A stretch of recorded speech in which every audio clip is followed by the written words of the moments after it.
Spencer, another special day for the Stingrays, and before we get started, you're fresh off the plane coming straight from the Hershey training camp where you really got some great exposure and got to go out on the ice and handle a couple of practice sessions.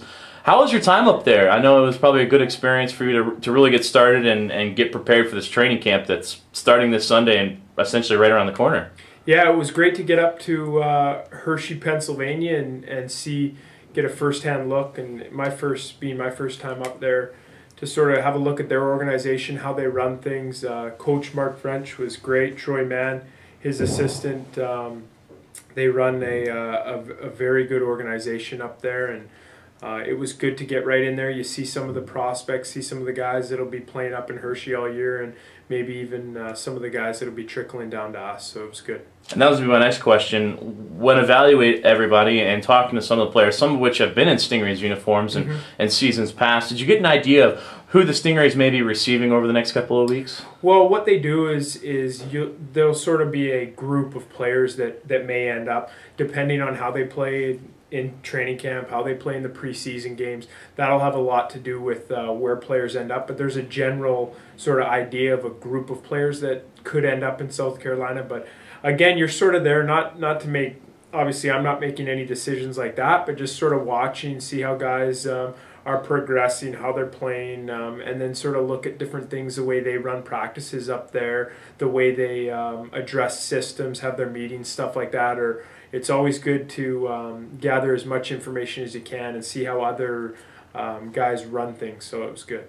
And of course, you come back just in time, only a couple of days before the Stingrays training camp starts up. And first on-ice session is this coming Sunday, and then it's on into the regular season pretty much from there. And the Stingrays adding 2 more players, and one of them is certainly a fan favorite. He's been in the Stingrays uniform for parts of 3 seasons, and most recently last year appeared in 17 games towards the end of the year after spending time in Hershey. It's defenseman Johann Kroll. I know he's a great guy to have in the locker room, good leadership ability, and all-around great, genuine person, but a fantastic defenseman as well.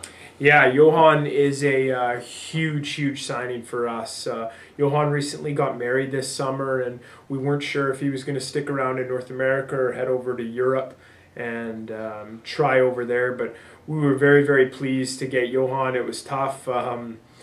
Dragged out a little bit longer than I would have liked, but no, we're definitely happy. He's going to be a big part. You talked about it. Not only are his skills very polished at our level, but he's just a great human being, and we're going to expect a lot from Johan this year. He's going to take on a larger leadership role this year in the locker room and making sure guys are doing the right things. So Johan, we expect big things from him this year.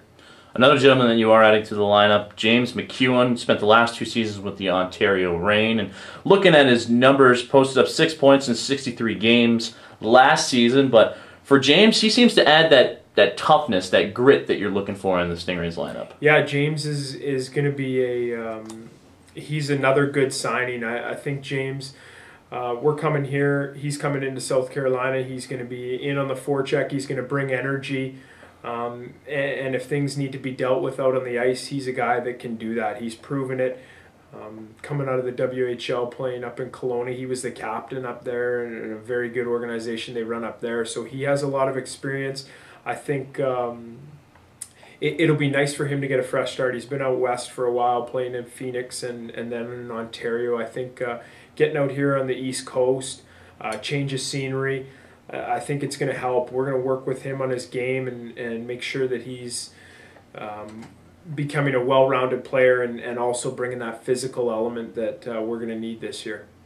Just to give you an idea of James, back in 2008-2009, in 59 games, put up 227 penalty minutes, so he'll go out there and support his teammates and definitely go to battle for him. And now the roster's starting to take shape a little bit without really knowing who you're going to get from Hershey. Ultimately, where do you see the direction of this team going as far as playing style or what to expect from them?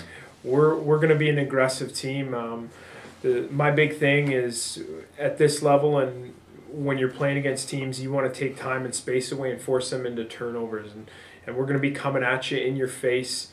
A high tempo team. We want to spend most of the time of the games in the offensive zone creating chances, and we're going to be committed defensively. So I think things are shaping up nicely. We're going to get a good group from Hershey and Washington's organization. So I'm very confident in the team we're putting together right now.